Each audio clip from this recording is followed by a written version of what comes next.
Rozprávka Škrupinka a Ďoďa na rybníčku.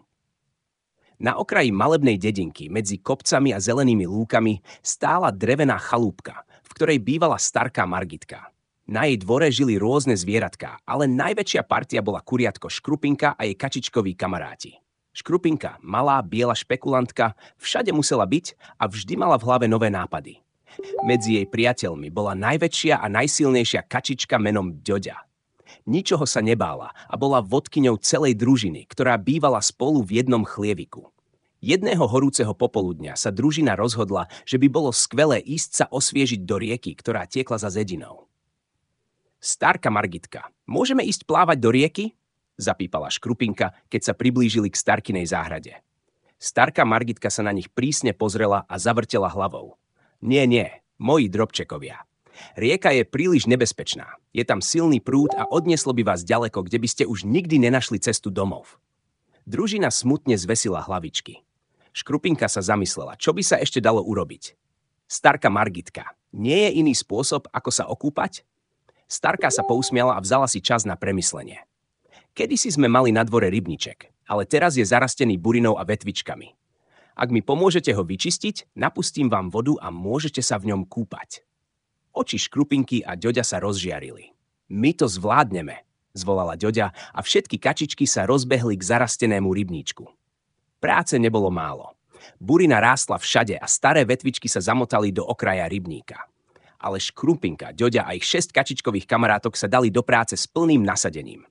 Kuriatko Škrupinka sa ukázala ako šikovná špekulantka. Vedela, ako sa dostať pod najťažšie konáre, zatiaľ čo Ďoďa ťahala burinu zobákom a jej kamaráti upratovali dno od blata. Trvalo to celé popoludne, ale nakoniec rybníček vyzeral ako nový. Starká Margitka sa priblížila a uznanlivo pokývala hlavou. Výborne, moji malí pomocníci. Teraz vám napustím vodu.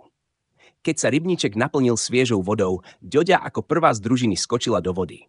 Pozrite sa na mňa, zvolala a plávala okolo rybníka s gráciou. Nebojte sa, naučím vás plávať, zvolala na ostatné kačičky. Škrupinka sa postavila na okraj, no trochu sa bála, ale Ďoďa ju povzbudzovala. Poď, Škrupinka, voda je skvelá. Nakoniec sa odhodlala aj Škrupinka a skočila do vody. To je úžasné, pípala, keď sa učila plávať po boku Ďoďa a ostatných kačičiek. Celá družina sa šantila vo vode, plávali dokola, striekali vodou a radovali sa. Keď už boli unavení, starká Margitka sa vrátila s ich obľúbenou pochuťkou. Dobre ste sa napracovali a zaslúžite si maškrtu, povedala s úsmevom a podala im misku plnú nakrájaných žihlavových listov s kukuričným šrotom. Kačičky a Škrupinka s radosťou zobkali pochuťku, zatiaľ čo si užívali zvyšok dňa pri rybníku. Po takej usilovnej práci a veselom kúpaní boli ich brúška plné a spokojnými srdiečkami sa pripravovali na večer. Keď sa slnko začalo skladať za obzor, družina sa pomaly vrátila k svojmu chlieviku. S plnými brúškami a trochu unavení po celom dni sa len tak vmestili cez dvierka do svojho útulného domčeka. To bol teda deň, vzdychla Škrupinka a ostatné kačičky prikývli, spokojné a šťastné. A Ďoďa, ktorá ich všetkých učila plávať, sa len ticho usmievala, keď zaspávala s pocitom dobre vykonanej práce. Koniec.